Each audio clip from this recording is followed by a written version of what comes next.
أعوذ بالله من الشيطان الرجيم. بسم الله الرحمن الرحيم. يا أيها النبي إذا طلقتم النساء فطلقوهن لعدتهن واحصوا العدة واتقوا الله ربكم لا تخرجوهن من بيوتهن ولا يخرجن إلا أن يأتين بفاحشة مبينة وتلك حدود الله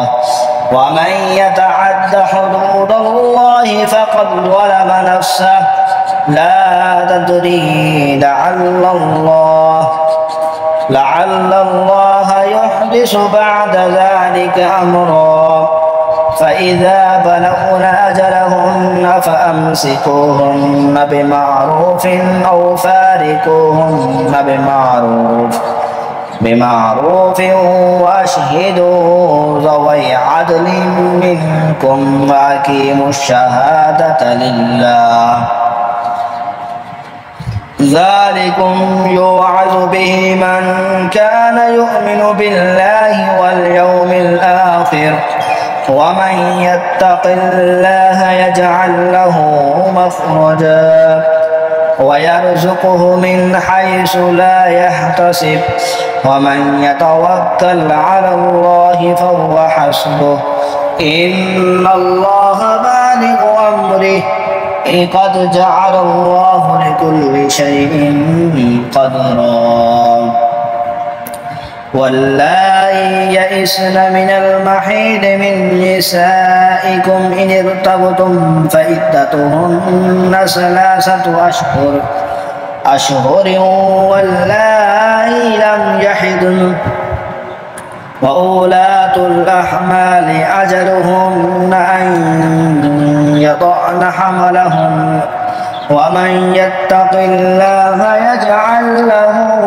من أمره يسرا ذلك أمر الله أنزله إليكم ومن يتق الله يكفر عنه سيئاته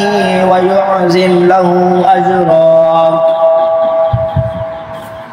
أسكنوهن من حيث سكنتم من وجدكم ولا تضاروهن لترجكوا عليهن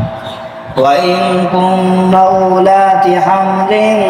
فأنفقوا عليهن حتى يضعن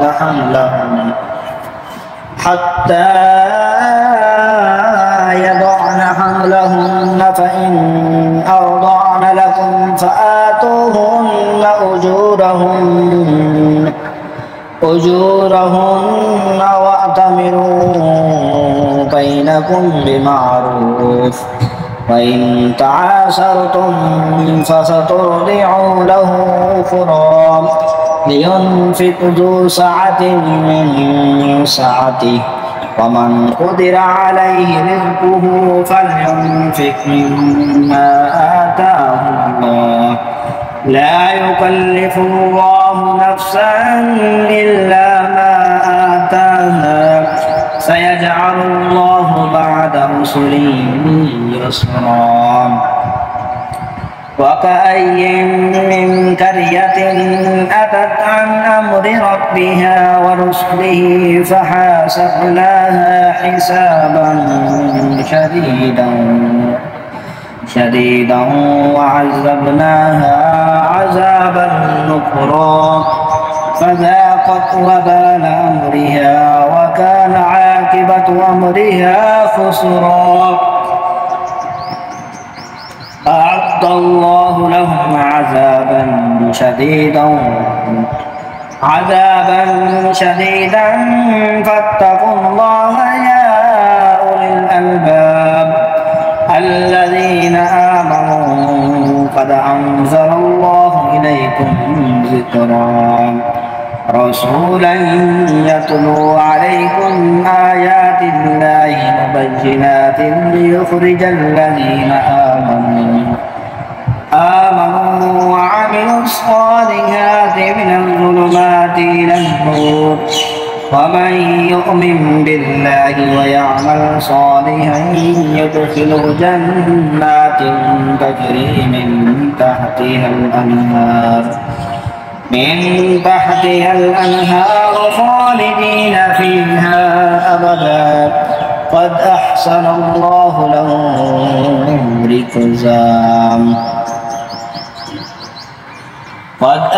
الله له رزقا الله الذي خلق 7 سماوات ومن الأرض مثلهن يتنزل الأمر بينهن لتعلموا أن الله على كل شيء قدير وأن الله قد أحاط بكل شيء علما.